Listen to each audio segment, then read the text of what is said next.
Collector அவர்கள் சொல்லியிருக்காரு. இது மாதிரி அந்த திருச்செந்துறை கிராமத்தில் பத்திரப்பதிவில் எந்த விதமான தடையும் இல்லை, தாராளமாக பண்ணிக்கலாம் அப்படின்னு சொல்லியிருக்காருங்க. ஆனால் அது முழு உண்மையா? பிரச்சனை தீர்ந்து விட்டதா? கடனை கட்டுறதுக்காக அவருடைய பூர்வீக சொத்தை விற்க போறாருங்க. அப்பதான் சொல்றாங்க என்ஓசி வாங்கணும் போது அவர் வந்து ஷாக் ஆயிடுறாருங்க. இது எங்க பூர்வீக சொத்துங்க. இந்த நவாபு வந்து 17ஆம் நூற்றாண்டிலிருந்து 18ஆம் நூற்றாண்டு காலகட்டத்தில் இருந்தவர். ஆனா கோவில் 1500 வருடங்கள் பழமையான கோவில். வக்ஃபு வாரியத்துக்கிட்ட சரி உங்க சைடு ஆதாரம் கொடுங்கன்னும் போது அவங்க சொல்லியிருக்காங்களா இதுக்கான டாக்குமெண்ட் தஸ்தாவேஜ் இருக்கு, இதெல்லாம் வந்து டெல்லியில இருக்கு. அங்க பாராளுமன்றத்தில் ஆட்சியருக்கு அதிகாரம் இல்லைன்னு சொன்னா இங்க கோட்டாட்சியர் இந்த மாதிரி சொல்லிட்டு வந்திருக்காருன்னு செய்தி கூறுகின்றது. அப்போ அவங்க சொன்னதுக்கு எதிராக தானே இங்க அவங்க ஆட்சி பண்ற மாநிலத்தில் நடந்து கொண்டிருக்கின்றது. இதுக்கு என்ன பதில் சொல்ல போறீங்க அப்பா? இல்ல கனிமொழி அவர்கள் தான் என்ன பதில் சொல்லுவாங்க? இது தெரிஞ்சு இது வரைக்கும் நாத்தாக்கா, மானிமா, தாவேகா இந்த 3 கட்சியில அரெஸ்ட் பண்ணலன்னு நினைக்கிறேன். அஜ்மல் கசாப் தீவிரவாதி, அவருக்கு வந்து எந்த வக்கீலும் வரமாட்டேன் அப்படின்னு சொல்லிட்டாங்க. அதுக்கப்புறம் இந்த மாதிரி யாருமே வக்கீல் வரல, இல்ல வந்து வக்கீல் வச்சுக்க வசதி இல்லை அப்படின்னும் போது கோர்ட்டே ஒருத்தரை வந்து அப்பாயிண்ட் பண்ணுவாங்க. அப்போ வந்து அஜ்மல் கசாப் கன்விக்டும் ஆயிட்டாருங்க.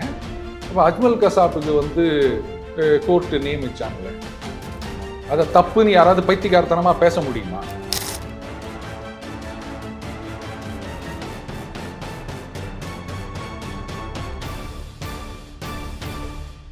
ஜாம்பவான் நேயர்களுக்கு பிரபாகரனின் அன்பு வணக்கம். இன்றைய அரசியல் அரங்கம் நிகழ்ச்சியில் நம்மோடு இணைந்திருக்கக்கூடிய சிறப்பு விருந்தினர் நம்முடைய ஜாம்பவான் அருண் சார் அவர்கள். வணக்கம் சார். வணக்கம் பிரபாகர். குறிப்பா கோவில் அப்படிங்கிறதே நம்ம பல விஷயங்களை பார்த்துருக்கோம். ஒரு வீடு கட்டிட்ட பிறகு இது என்னோட இடம், கொஞ்சம் நகர்த்தி கட்டிட்டேன் அப்படின்லாம் சொல்ற மாதிரிலாம் நம்ம பார்த்துருக்கோம் சார். இன்னைக்கு ஒரு கோவில் பல ஆண்டுகளாக இருக்குதுன்னு சொல்றாங்க. அங்க வந்து 300 ஏக்கருக்கு மேல ஏறக்குறைய அது வந்து வக்ஃப் வாரியத்துக்கு சொத்து அப்படின்லாம் ஒரு பக்கம் சொல்றாங்க. இதற்கிடையில மாவட்ட ஆட்சியர் வந்து என்ன சொல்றாருன்னா, அதெல்லாம் ஒன்றும் இல்லை, நீங்க வந்து பத்திரப்பதிவு பண்ணலாம், எந்த தடையும் இல்லை அப்படின்னு சொல்றாரு. அவர் சொல்றதை பார்த்தா எந்த பிரச்சனையும் இல்லை அப்படிங்கிற மாதிரி தான் இருக்கு. ஆனாலும் ஒரு சிலர் இன்னும் இல்லை, இதுல ப்ராப்ளம் இருக்கு அப்படிங்கிறாங்க. என்னதான் சார் அது ப்ராப்ளம் இருக்கா இல்லையா? அதுக்கு முன்னாடி கனிமொழி அவர்கள் பார்லிமெண்ட்ல பேசினதா நேற்று செய்தி பார்த்தேன். அதில் அவங்க என்ன சொல்றாங்க, இந்த வக்ஃபு வாரியம் ஒரு சொத்து அவர்களுக்கு சொந்தமானதா இல்லையா அப்படின்னு டிசைட் பண்ணக்கூடிய அதிகாரம் இது நாள் வரைக்கும் அந்த போர்டுக்கு தாங்க இருந்து வருகின்றது. அதைத்தான் இவங்க திருத்த சட்டம் கொண்டு வராங்க. அவங்க என்ன கேட்குறாங்க, இந்த அதிகாரம் அந்த வக்ஃபு வாரியத்திடம் தான் இருக்க வேண்டும். இதை போயிட்டு நீங்க ஒரு ஆட்சியரிடமோ இல்லை ஒரு குழுவிடமோ, ஆட்சியர்னா கலெக்டருங்க அப்படி சொன்னாதான் நமக்கு புரியும், கலெக்டர்கிட்டயோ இல்லை வந்து ஒரு குழுக்கிட்டயோ கொடுக்க முடியுமா? இது வந்து ஏற்றுக்கொள்ள முடியாது அப்படின்னு சொல்லியிருக்காங்க.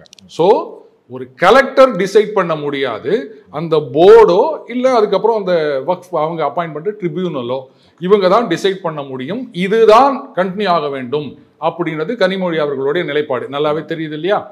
சரி, இந்த விஷயத்துல கலெக்டர் அவர்கள் சொல்லியிருக்காரு, இது மாதிரி அந்த திருச்செந்துறை கிராமத்தில் பத்திரப்பதிவில் எந்த விதமான தடையும் இல்லை, தாராளமாக பண்ணிக்கலாம் அப்படின்னு சொல்லியிருக்காருங்க. ஆனால் அது முழு உண்மையா? பிரச்சனை தீர்ந்து விட்டதா? இப்போ இந்த பிரச்சனை எங்கே ஆரம்பிச்சதுன்னு பார்த்தீங்கன்னா 11/8/2022ங்க. அன்றைக்கு வந்து வக்ஃபு வாரியத்திலிருந்து திருச்சியில் இருக்க ஒரு 18ன்னு நினைக்கிறேன் சார் பதிவாளர்கள் அலுவலகத்துக்கு ஒரு கடிதம் வருகின்றது. அதில் ஒரு சில கிராமங்களை குறிப்பிட்டு இதில் இருக்க நிலங்கள் எல்லாம் வந்து வக்ஃபு வாரியத்துக்கு சொந்தமானது, அதனால இதை யாராவது விற்கணும் ஏதாவது வைக்கணும் அப்படின்னு சொன்னால் எங்ககிட்டேருந்து தடையில்லா சான்றிதழ் என்ஓசி வாங்கணும் அப்படின்னு ஒரு கடிதம் வந்ததா சொன்னாங்க வக்ஃபு வாரியத்திட்ட இருந்து. ஆமா. அதன் பிறகுதான் அங்க இருக்க அந்த விவசாயி ராஜகோபால் அவர்கள் அவர் வந்து பொண்ணு கல்யாணத்துக்கு கடன் வாங்கிக்கிறாங்க. நம்ம எல்லாம் தெரியும், இந்த நடுத்தர கீழே இருக்கவங்க எல்லாம் வந்து கடன் வாங்கி தான் கல்யாணம் பண்றோம்னு. அதுவும் பொண்ணு கல்யாணம் பண்ணனா நிறையவே செலவு இருக்குங்க. அந்த கடனை கட்டுறதுக்காக அவருடைய பூர்வீக சொத்தை விற்க போறாருங்க. அப்பதான் சொல்றாங்க என்ஓசி வாங்கணும் போது அவர் வந்து ஷாக் ஆயிடுறாருங்க. இது எங்க பூர்வீக சொத்துங்க, நாங்க இத்தனை வருஷமா நாங்க வந்து விவசாயம் பண்ணிட்டு வரோம், நீங்க வந்து என்ஓசி வாங்கணும்னு சொல்றீங்களே அப்படின்னும் போது தான் அந்த பிரச்சனை வருகின்றது. இந்த மாதிரி சப் ரெஜிஸ்ட்ரார் ஆஃபீஸுக்கெல்லாம் லெட்டர் வந்திருக்குது, இந்த கிராமத்தில் இருக்க நிலங்கள் முழுக்க சொந்தம்னு சொல்கிறாங்க அப்படின்ன உடனே பாஜகவும் இன்னும் சில அமைப்புகளும் வந்து போராட்டத்தை முன்னெடுக்கின்றனர். அவங்க என்ன சொல்கிறாங்கன்னா, அங்கே இருக்கின்ற ஒரு ஈஸ்வரன் கோவில் அது வந்து 1500 வருட பழமை வாய்ந்தது அப்படின்னு சொல்கிறாங்க. ஆனால் இது இந்த வாரியத்துக்கு சொந்தமானது அப்படின்றது பார்த்தீங்கன்னா 1600 சில்லறையிலேருந்து 1700 சில்லறை வரைக்கும் இருந்த ஒரு நவாப்.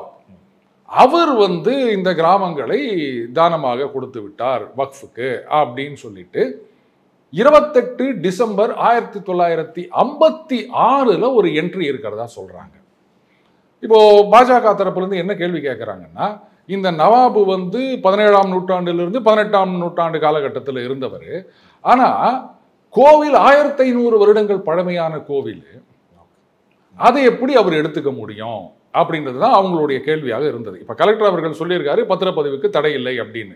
நான் ஒத்துக்கிறேன், பத்திரப்பதிவுக்கு தடை இல்லை. என்னுடைய கேள்வி என்னன்னா, இப்போ அந்த ஒரு லெட்டர் வந்ததா சொல்றாங்க இல்லையா, என்ஓசி வாங்கணும் அப்படின்னு, அந்த பிரச்சனை சால்வ் ஆயிடுச்சா? இன்னைக்கு ஹிந்து தமிழ் திசையில இதை பத்தி விரிவா ஒரு செய்தி போட்டிருக்காங்க, ரொம்பவே டீட்டெயில்டா இருக்குதுங்க. முதல்ல கனிமொழி அவர்கள் சொன்னது ஞாபகம் வச்சுக்கணும், ஒரு ஆட்சியர் கலெக்டரோ இல்ல ஒரு குழுவோ முடிவு பண்ணக்கூடாது, அந்த வக்ஃபு வாரியம் மட்டும்தான் முடிவு பண்ண வேண்டும் அப்படின்றதுல அவங்க ஸ்ட்ராங்கா இருக்காங்க. இருக்கிறதே நீடிக்கணும் அப்படின்னு சொல்றாங்க. சரியா?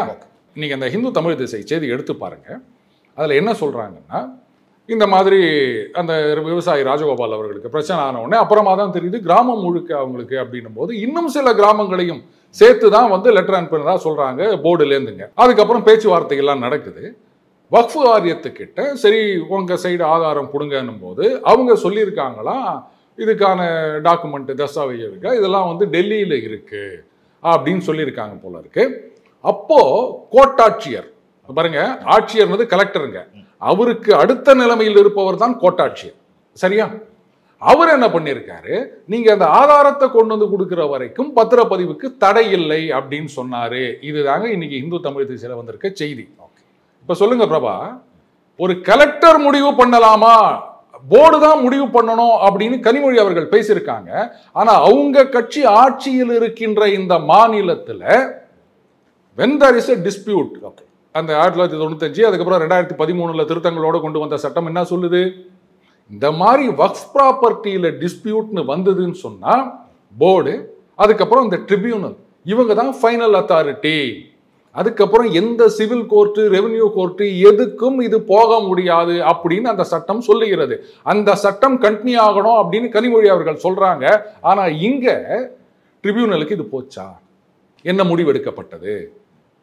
அப்போ டெம்பரரியா தான் நம்ம இதை பார்க்கணும். கோட்டாட்சியர் அவர்கள் நீங்க ஆதாரத்தை கொண்டு கொடுக்கிற வரைக்கும் பத்திரப்பதிவுக்கு தடை இல்லை, பண்ணலான்னு சொன்னதா தான் அந்த செய்தி கூறுகின்றது. இப்ப நாளைக்கு அவங்க ஆதாரத்தை கொண்டு கொடுத்தாங்கன்னா who is the final authority? எனக்கு பதில் சொல்லுங்க. இந்த நிலம் எங்களுக்கு தான் சொந்தம் அப்படின்னு அவங்க கொண்டு கொடுத்துருவாங்கன்னு வச்சுக்கோங்க, அது எப்ப கொடுப்பாங்கன்னு தெரியாது. ஏன்னா அந்த செய்தியில இதான் போட்டிருக்கு. அப்போ நாளைக்கோ இல்ல ஒரு வருஷம் கழிச்சோ கொண்டு கொடுத்தாங்கன்னா அப்ப அது வரைக்கும் நடந்த பத்திரப்பதிவு புதுசா வாங்கினவங்க எல்லாம் என்ன ஆவாங்க? அங்க ஊர்ல இருக்கவங்க சொல்றாங்க, கரெக்டுங்க, அதனால விலை கிடைக்கிறது இல்லைங்க, எங்க நிலத்துக்கு உரிய விலை கிடைக்கவில்லை அப்படின்னு சொல்றாங்க. இப்ப இதுக்கு என்ன பதில் சொல்லுவீங்க பிரபா? ஆட்சியருக்கே அதிகாரம் கொடுக்க கூடாதுன்னு சொல்லும் போது கோட்டாட்சியர் எப்படிங்க நீங்க ஆதாரத்தை கொடுக்கிற வரைக்கும் அப்படின்னு சொல்லலாம்? அந்த முடிவு எப்படி எடுக்க முடியும்? அந்த டிஸ்பியூட்ன்றது அப்படியே இருக்குல்ல. வாரியத்திலிருந்து கடிதம் கொடுத்துருக்காங்க எங்களுக்கு சொந்தம் அப்படின்னு. இப்ப அந்த லெட்டர் வித்ரா பண்ணிட்டாங்களா? அதை அரசாங்கம் கிளாரிஃபை பண்ணணும்ல, ஆட்சியராவது கிளாரிஃபை பண்ணணும்ல. இந்த செய்தி அதற்கு நேர்மாறாக இருக்கின்றது. இதுக்கு என்ன பதில் சொல்வீங்க? ஒருவேளை தற்காலிகமா இந்த பிரச்சனையை மூடி மறைக்க முயற்சி பண்றாங்களோ அப்படின்னு எடுத்துக்கலாமா? அப்போ இன்னைக்கு கலெக்டர் இது மாதிரி சொல்லியிருக்காரு பத்திரப்பதிவுக்கு தடை இல்லை அப்படின்னு சொல்லிட்டு, நாளைக்கு அங்க வாரியத்திலேருந்து ஆதாரத்தை கொடுத்தாங்க அப்படின்னு சொன்னா, இப்ப நானே போயிட்டு அங்க அதுதான் சொல்லியிருக்காரு, விலை கிடைக்கலங்க, சரியான விலை கிடைக்கலன்னு சொல்லியிருக்காரு. சரிங்க, எனக்கும் ஒரு விவசாயி ஆகணும் அப்படின்னு ஒரு ஆசை, கிராமத்துல செட்டில் ஆகணுன்றது நமக்கு ஆசைன்றது எல்லாருக்குமே தெரியும்.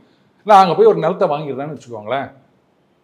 அப்ப பின்னாடி ஒரு நாள் ஆதாரத்தை கொண்டு கொடுத்தாங்கன்னா அப்ப நான் என்ன பண்றது?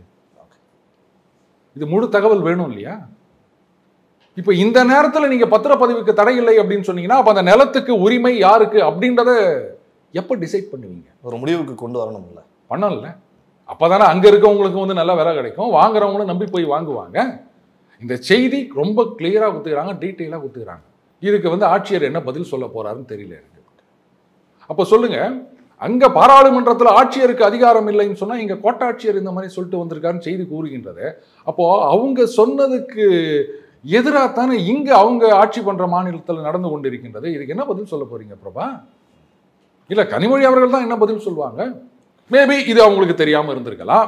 இப்ப செய்தி வந்திருக்குல்ல, இதை பார்த்த பிறகு என்ன நடவடிக்கை எடுக்க போறாங்க அப்படின்னு அவங்க சொன்னா நல்லா இருக்கும். இல்ல எங்களுடைய ஸ்டாண்ட் இதுதான், ஆட்சியருக்கெல்லாம் கிடையாது, போர்டுக்கு தான் அதிகாரம் அப்படின்னு சொன்னா அப்ப அதை இங்க இம்ப்ளிமெண்ட் பண்ணுங்க. நாம சொல்றத நாமளே செய்யலை அப்படின்னா யாராவது நம்புவாங்களா பிரபா? பார்ப்போம் சார், வர நாளில் என்ன பண்ணுறாங்க வரக்கூடிய நாட்கள் அப்படின்னு பார்க்கலாம் சார். அதே மாதிரி ஆம்ஸ்ட்ராங் அவர்களுடைய கொலை அப்படிங்கிறது தொடர்ச்சியாக போய்கிட்டே இருக்குது. நிறைய பேர் கைதெல்லாம் நம்ம பார்த்துக்கிட்டே இருக்கோம். இப்போ காங்கிரஸ்ல இருந்து கைது செய்யப்பட்டிருக்கிறார் ஒரு அஸ்வதாமன் அப்படின்னு நினைக்கிறேன், அவர் கைது செய்யப்பட்டிருக்கிறார். அதே மாதிரி பாஜகவில் பால் கனகராஜ் அவரை வந்து விசாரணை பண்ணிக்கிட்டு இருக்காங்க. இது எல்லா கட்சியிலிருந்தும் தொடக்கத்திலிருந்து பார்த்தா எல்லா கட்சியிலிருந்தும் வந்து இந்த கொலையில் ஈடுபட்டிருக்காங்க அப்படின்னு தெரிய வருது. இங்கே காங்கிரஸ் பாஜக ரெண்டு தரப்புல இருந்தும் 2 பேர் இருக்காங்க. எப்படி பார்க்கலாம் சார்? அவங்க எனக்கு தெரிஞ்சு இது வரைக்கும் நாத்தாக்கா, மானிமா, தாவேக்கா இந்த 3 கட்சியில யாரையும் அரெஸ்ட் பண்ணலன்னு நினைக்கிறேன். டோலர்கள் கூட அதையும் சேர்த்துக்கணும். ஸோ இதுலேயும் யாரையாவது ஒருத்தங்க செலக்ட் பண்ணிட்டாங்கன்னா கிட்டத்தட்ட ஒரு எல்லா கட்சியில இருந்தும் சேர்ந்து ரெப்ரஸன்டேட்டிவாக இருக்கும் அப்படின்னு நினைக்கிறேன். இதில் வந்து வழக்கறிஞர் பால் கனகராஜ் அவர் டீட்டெயிலாக ஸ்டேட்மெண்ட் கொடுத்துருக்காருங்க. இப்போது இதில் வந்து திமுக தரப்பில் ஒரு சில பேர் என்ன சொல்கிறாங்க, சமூக ஊடகங்களில் தான் இது வந்து ஆளாளுக்கு எதை ஒன்றா சொல்லிட்டு போகலாம் இல்லையா, அதில் என்ன சொல்கிறாங்கன்னா இந்த மாதிரி பால் கனகராஜ் அவர்கள் வந்து இந்த போதை மருந்து கடத்தியதாக சொல்லப்பட்டவர்கள் அவர்களோட அவருக்கு தொடர்பு இருக்குது. அதுக்கு அவங்க என்ன சொல்கிறாங்கன்னா இந்த மாதிரி ஜாபர் சாதிக் அவருக்கு வந்து வாதாடி விடுதலை வாங்கி கொடுத்தவர் பால் கனகராஜ் அவர்கள் தான் அப்படின்னு ஒன்று சொல்கிறாங்க. சரிங்க, அவர் விடுதலை வாங்கி கொடுத்தாரு, நீங்கள் போஸ்டிங்கே கொடுத்தீங்களே வெளியூர் அயலக அணி, விடுதலை வாங்கி கொடுத்தது தப்புன்னா அப்போ போஸ்டிங் கொடுத்தது அதோட பெரிய தப்பு இல்லை. இதுக்கு என்ன பதில் சொல்ல போறீங்க? அடுத்தது சமீபத்தில் ஒரு ஓய்வு பெற்ற நீதிபதி சுப்ரீம் கோர்ட்லேருந்து தான் நினைக்கிறேன், அவர் என்ன சொல்லியிருந்தாரு, ஒரு வழக்கறிஞர் அப்படின்றவர் கிளையண்ட்டு கிட்ட கேட்கக்கூடாத கேள்வி என்ன அப்படின்னா ஆர் யூ கில்ட்டி. நான் வந்து பெரிமேசனோட ஃபேனுங்க, அவரும் அதான் பண்ணுவார். கிளையண்ட் வந்தாச்சுன்னா நம்ம கிட்ட என்ன பேப்பர்ஸ் இருக்குது, என்ன எவிடன்ஸ் இருக்குது, அங்கே என்ன சார்ஜ் இருக்குது, அவங்க என்ன எவிடன்ஸ் வச்சுருக்காங்க, இதை வச்சு தான் அவர் ப்ரொசீட் பண்ணுவாரே தவிர இப்போ ஒரு கொலை பண்ணிட்டே பெரிமேசன் ஒருத்தர் வரானா நீ இந்த கொலை பண்ணியாலாம் கேட்க மாட்டார். இந்த எவிடன்ஸ் என்ன சொல்லுது அதை வச்சு தான் அவர் ஆர்கியூ பண்ணுவார். ஸோ அப்போ ஒரு வழக்கறிஞர் அப்படின்னும் போது யார் வந்து கேஸு கொடுத்தாலும் நாமளே ப்ரீ ஜட்ஜ் பண்ணிடக்கூடாது இல்லையா. இப்போ நீங்கள் கில்ட்டியா இல்லையா அப்படின்றத நீதிமன்றம் தான் முடிவு பண்ணணும். நானே ஐயா பிரபாகர் ஐயா நீ அதெல்லாம் பண்ணியிருப்பேன் அப்படின்னு நான் அவங்கள தள்ளி விட்டேன் அப்படின்னா அப்போ நீதிமன்றத்தோட ரோலை நான் எடுத்துக்கிறதா அர்த்தம் இல்லையா. அஜ்மல் கசாப் தீவிரவாதி, அவருக்கு வந்து எந்த வக்கீலும் வரமாட்டேன் அப்படின்னு சொல்லிட்டாங்க. அதுக்கப்புறம் இந்த மாதிரி யாருமே வக்கீல் வரல, இல்லை வந்து வக்கீல் வச்சுக்க வசதி இல்லை அப்படின்னும் போது கோர்ட்டே ஒருத்தரை வந்து அப்பாயிண்ட் பண்ணுவாங்க. அதே மாதிரி அஜ்மல் கசாப் விஷயத்திலையும் கோர்ட்டே வந்து ஒரு லாயரை ரெப்ரசன்ட் பண்ணுறதுக்கு அவர் அப்பாயிண்ட் பண்ணுறாங்க. ஏன்னா நோபடி ஷுட் கோ அன்ரெப்ரசன்டட். இது one of the legal dictum, சட்டத்தில் சரியா இருக்கு எல்லாருக்கும். அப்போ வந்து அஜ்மல் கசாப் கன்விக்டும் ஆகிட்டாருங்க. அப்போ அஜ்மல் கசாப்புக்கு வந்து கோர்ட்டு நியமிச்சாங்களே, அதை தப்புன்னு யாராவது பைத்தியக்காரத்தனமாக பேச முடியுமா?